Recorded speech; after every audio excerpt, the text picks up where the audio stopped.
Hello everyone ओम साई राम। तो morning रू आज उठिक ब्रेकफास्ट वगैरह मोर सारी देती लंच टाइम होता तो लंच रे मामा बनई कोबीर गोटे न्यू रेसिपी जोड़ा कि देखिए इंस्टाग्राम रू फिर मत इवनिंग टाइम इच्छा होता लेस खायापी लेस पैकेट खोलू खोलू एयर भितर मत टिके चिप्स मिलगला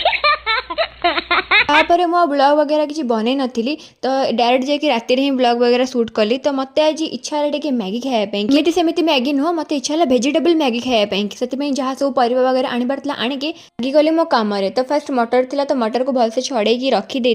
एंड तापर टमाटो थिला तो टमाटो को कटाकटी कलापर आसीगला पियाज जोटा काटिले समस्ते कांदी था तो कौन कर बट मो निज लोक मान पियाज कम ही कंदाए मो निज लोक मैंने मत बेसी कंदे देती मजाक करुले कि सीरीयसली नेबेनी तापर एपट सब कटाकटी कलापर बनईदेली स्वादिष्ट मैगी जोटा कि मु बनई तो मत खराब लगे ही केमी ऑब्वियसली मु बनई मैंने मत भल ही लगे जिते भी खराब होता ना कहीं बट भल ही होता तो खाई पी सारा पर करी मोर स्किन केयर जोटा कि राति करें निहाती जरूरी। तो आज मो ब्लॉग टी एति जदि मो ब्लॉग टी भल लगी लाइक कमेंट शेयर करेंगे देखा गोटे न्यू ब्लॉग रे।